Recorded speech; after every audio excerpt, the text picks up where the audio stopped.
হুদাই মুদাই কাবার কিনবার লাগে মোবাইলে দোনো যায় কাবার চাইলাম, বেটা এটা কাবার দিল, দেখলাম দেখা এরা কইলাম দাম কত, বেটা কইলো 200। জানি পকেটও টেহা নাই, তারপরও হাতেলাম, হাতে হাতে গেলাম হো ভাই টেহাটো নেই, এবার বিল লাগে সিরে কেদিন জায়গা। একটা অটো দেখে আটটা বুগুলো গেলাম, বেটা কইলো কই যাবেন, আমি কইলাম অন্য, এটা কইয়া 2টা টিফি মেরা ওইটা দৌড় মারলাম, বেটা ব্যাগকেও সাজিয়ে গেল। এক জোড়া জুতা কিনাম দিকা জুতাওয়ালার দহনো গেলাম, জুতা দেখলাম পছন্দ হইলো, দাম হুইস করলাম, বেটা কইলো 500। দাম হইন না হেরে পকত করে জুতাটি থয়ে দিয়া উল্টা ঘুরান মারলাম। গেলাম পরে মসজিদ, যায় দেখি যে এক জোড়া চকচহা জুতা একেবারে ভাইসা রয়েছে, আলগুস্তে জুতাটি পিন্দা আনলাম, 2 ঠ্যাঙ্গ 2টা পিন্দা হেরা আবার উল্টা ভাই মেলা দিলাম।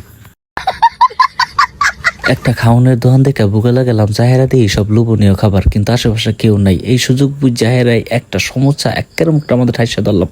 যেই গাড্ডা ঘুরাইলাম জাহেরা দিয়ে যে জমদুত খারে রয়েছে, কইতাছে দে টেহা দে। পরিবেশ গুলাটে দেখে পরিস্থিতি ঠান্ডা করবার লেগে পকেটটা হাত দিলাম, দেখি আহেরাই ওইটা দৌড় মারলাম।